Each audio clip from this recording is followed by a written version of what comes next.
नाज़रीन, दिल्ली में सियासी बिगुल बच चुका है और एमसीडी इलेक्शन की तैयारियां ज़ोरों शोरों पर हैं। लोग अपने अपने हिसाब से तैयारियां कर रहे हैं। Poster, banner, cutout, digital campaign, हर किस्म की कैंपेन लोगों ने शुरू कर दी है, लेकिन अभी तक तारीख़ों का ऐलान नहीं हुआ है।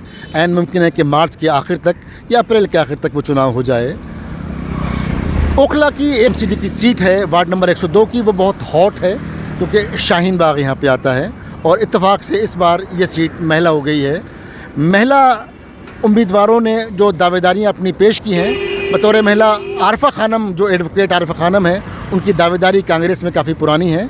दीगर जो भावी उम्मीदवार हैं, उन्होंने अपनी अपनी पत्नियों को, किसी ने अपनी माँ को और किसी ने अपनी बहन को मैदान में पेश किया है। लेकिन और भी आम आदमी पार्टी और दीगर पार्टियों में भी यही घमासान है, किसको टिकट होगा, ऊँट किस करवट बैठेगा, ये तो वक्त ही बताएगा।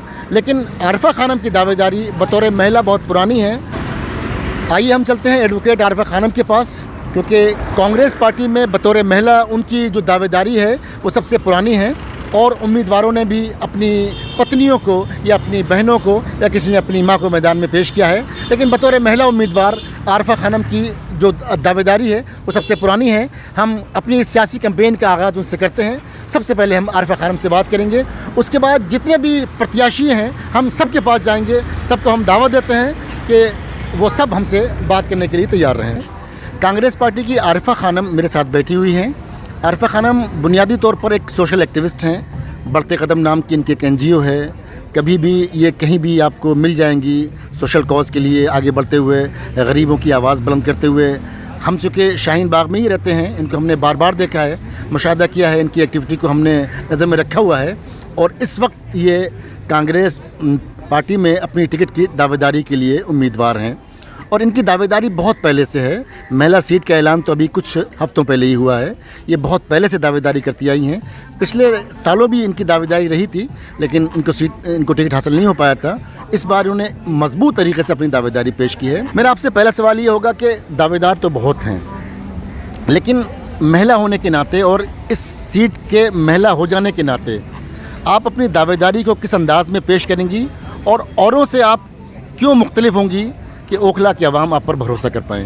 जी देखिए, मैं आपके चैनल के माध्यम से सभी लोगों को मैं ये बताना चाहती हूँ कि जैसा कि अभी आपने मेरा तारुफ़ कराया कि मैं सोशल एक्टिविस्ट हूँ, एक NGO चलाती हूँ, तो इसके साथ साथ मैं एक वकील भी हूँ।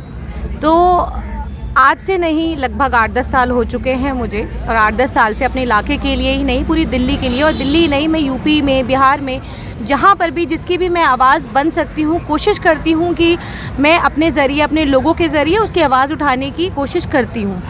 दूसरा ये कि मैं अपने इलाके ओखला के अंदर, मैं बड़ा अरसा हो गया मुझे काम करते हुए, और सोशल मेरी जो सामाजिक जो गतिविधियां हैं, मैं जिस तरीके से कुछ लोग मेरे साथ जो जुड़े हुए हैं, मेरी टीम है, वो लगातार ऐसे लोगों के लिए काम करती है जो ख़ास करके जो महिलाएं हैं, महिलाओं के उत्पीड़न के लिए हम लोग काम करते हैं। हमारी संस्था है बढ़ते कदम के नाम से, जैसा अभी आपने बताया, तो बढ़ते कदम कुछ ऐसे बच्चों के ऊपर भी काम करती है जो शिक्षा से वंचित हैं। तो ऐसे बच्चों के लिए हम लोगों ने 2 स्कूल खोले हैं ओखला के अंदर, जो चल रहे हैं लगातार माशाल्लाह। उसके अंदर से 300, 350, 400 बच्चे जो हैं उसके अंदर एजुकेशन भी लेते हैं।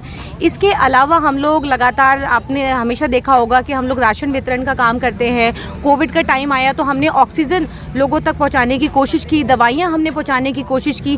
CNRC आया, CNRC में हम लोग मजबूती से, क्योंकि मैं और मेरे हस्बैंड दोनों ही वकील हैं, तो हम लोगों की आवाज़ बने हर जगह, दिल्ली में, यूपी में, हर जगह लोगों के का जो मतलब आलम था, लोग जो परेशान थे, जिस तरीके से जेलों के अंदर भरा जा रहा था, तो हम लोगों ने मजबूती से उन लोगों की आवाज़ उठाई, आवाज़ बने।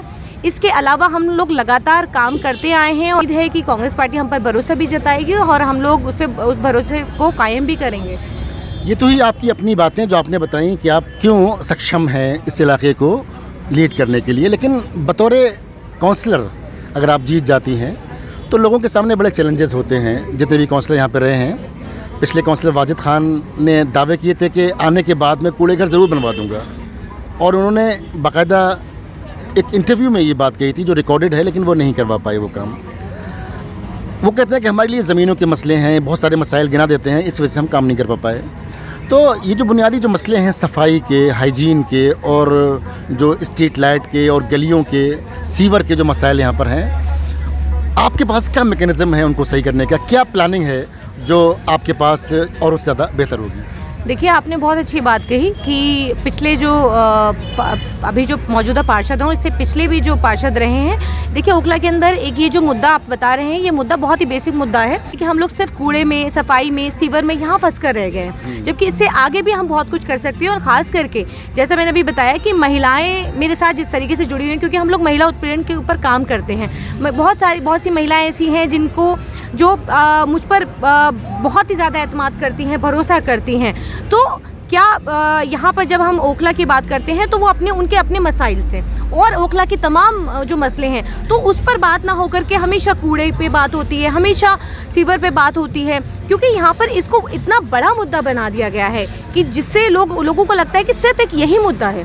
अब जो मौजूदा पार्षद है उन्होंने वादा तो किया था लेकिन वो निभाया नहीं। इसको लेकर के मैं आपको पता है, मुझे नहीं पता है नहीं पता, लेकिन यहाँ पे सड़क पे जो 8 नंबर और अलशिफा की हालत है, और यही नहीं, आप हर गली की हालत देख लीजिए, 6 नंबर पे आप चले जाइए, कहीं पे मस्जिद है, मदरसा है, वहाँ पे हालत देख लीजिए क्या हालत है। और जब इस पे हम लोग आवाज़ उठाते हैं, जब हम इस पे ये कहते हैं, अभी कुछ दिन पहले की बात है कि मैं ये सारा सड़क पे जो कूड़ा था सारा उठा करके मैं पार्षद ऑफिस पे ले गई थी। मैंने उनसे ये पूछा कि बताइए, ये कूड़ा आपने वादा किया था चुनाव से पहले कि मैं कूड़ादान बनवाऊंगा, आप वो कूड़ादान आपने कहीं बनवाया है तो आप हमें बता दीजिए, कूड़ा हम वहीं डाल देंगे, क्योंकि सड़क पे पड़ा है, लोगों का एक्सीडेंट हो रहा है, लोग परेशान हो रहे हैं, तो आप हमें बताइए। तो उन्होंने खुद ना बता करके अपने लोगों को आगे कर दिया और पुलिस को बुला लिया। तो देखिए, इनकी नीयत में खोट है। ये ना तो नीयत इनकी थी काम करने की, जिस मुद्दे पे ये राजनीति कर रहे थे और सत्ता में आए थे, तो वो मुद्दा बहुत पीछे रह गया।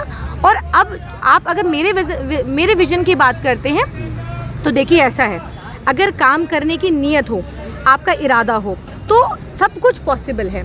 ऐसा नहीं है कि इन्होंने इरादा किया। मैंने इनसे साफ तौर पे पूछा था और मैं अभी आपके चैनल के माध्यम से भी पूछ रही हूँ कि मुझे ये बताइए, ये कहते हैं ज़मीन नहीं है यहाँ पर हो नहीं सकता काम, तो मैं आपके चैनल के माध्यम से पूछ रही हूँ कि बताइए इन्होंने कितनी कोशिश की, कितनी बार ये अपने विधायक से मिले, कितनी बार अपने मुख्यमंत्री से मिले, अपनी इस परेशानी को लेकर, ओखला की परेशानी को लेके गए।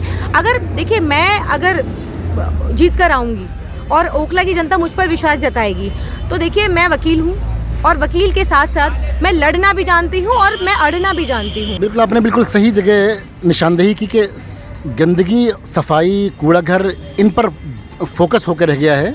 जो आपने शुरू में जो बात कही कि महिला की जो सिक्योरिटी है, दीगर जो चीज़ें हैं, उनको नज़रअंदाज कर दिया गया है। आप उन पर काम कर रही हैं, ये ज़रूरी है। और एमसीडी की गाड़ियाँ भी होंगी जो कूड़ा तो कम से कम उठा ही सकती हैं अगर कूड़ा घर यहाँ पर ना बने तो। लेकिन एक बात ये भी है कि आपका विद इन पार्टी जो है इस वक्त जो दीगर उम्मीदवार हैं, अभी उनसे मुकाबला है। अभी आपके टिकट के हासिल होने के लिए भी एक जंग लड़नी है। उसके बाद जब आपको टिकट मिल जाता है तो फिर आपको मैदान में हिस्सेदारी, अपनी दावेदारी पेश करनी है। तो विद इन पार्टी जो आपकी टिकट जो मांगने की जो कोशिशें हैं, वो वहाँ पर आपने अपने आप को किस अंदाज में पेश किया है जो औरों से अलग है? देखिए, जैसा कि आप जानते हैं कि हमारी सीट महिला सीट है और प्रियंका गांधी जी ने यूपी में जिस तरीके से आपने देखा, युवाओं को मौका दिया, और युवाओं को ही नहीं मौका दिया। पहले आप ये देखते थे कि पहले बाहुबली जो है वो टिकट लेकर आते थे, कोई क्रिमिनल को टिकट मिलता था, लेकिन अब ये देखिए प्रियंका गांधी जी ने महिलाओं पर जो 40% जो यूपी के अंदर जो सीटें मतलब दी हैं, जो टिकट दिया है महिला को, किन महिलाओं को दिया? जो संघर्ष कर रही थी, जो डटी हुई थी, जो लड़ रही थी, तो उनको उन महिलाओं को प्रियंका गांधी जी ने टिकट दिया है। और मैं दिल्ली के अंदर, क्योंकि 50% दिल्ली के अंदर शीला जी पहले ही दे चुकी हैं, रिजर्वेशन पहले ही आ चुका है, हम लोगों को रिजर्वेशन पहले ही मिल चुका है। तो मुझे ये पूरी उम्मीद है, क्योंकि मैं कांग्रेस पार्टी में जिस तरीके से मैं एक्टिव महिला हूँ, मैं काम कर रही हूँ, और देखिए पार्टी इसको पूरी तरह सराहेगी भी और पूरी तरह सराह भी रही है, जैसा कि हम लोग देख रहे हैं। क्योंकि मेरा पूरा भरोसा है पार्टी के ऊपर कि पार्टी बिल्कुल हम लोगों को, जो एक्टिव कार्यकर्ता हैं, जो ज़मीनी कार्यकर्ता, जो ज़मीन पे काम कर रहे हैं, उनको बिल्कुल नज़रअंदाज नहीं करेगी, पूरा मौका देगी। ये थी एडवोकेट आरफा खानम, जो कांग्रेस पार्टी से 102 साउथ एमसीडी से टिकट की दावेदार हैं, और भी बहुत सारे दावेदार हैं। एशिया टाइम की टीम जो ओखला पोस्ट के नाम से ये पूरा इनिशिएटिव चला रही है, वो आप लोगों से ये गुजारिश करती है, जितने भी उम्मीदवार हैं और टिकट के दावेदार हैं, हम सब तक पहुंचेंगे और सबकी हम राय जानेंगे और सबका ज़मीर अंदर से टटोलेंगे कि क्यों उनको टिकट दिया जाए। और आप लोग हमारे इस कार्यक्रम को देखने के लिए एशिया टाइम का ओखला पोस्ट नाम का जो एक नया पोर्टल है, जो स्पेशली इलेक्शन कवरेज के लिए हमने डिज़ाइन किया है, ओखला के मसाइल के लिए डिज़ाइन किया है, उसको सब्सक्राइब करें, उसको देखें और वहाँ पर अपनी बात जा कर के आप रख सकते हैं और अपना वीडियो भी हमें भेज सकते हैं। बहुत बहुत शुक्रिया।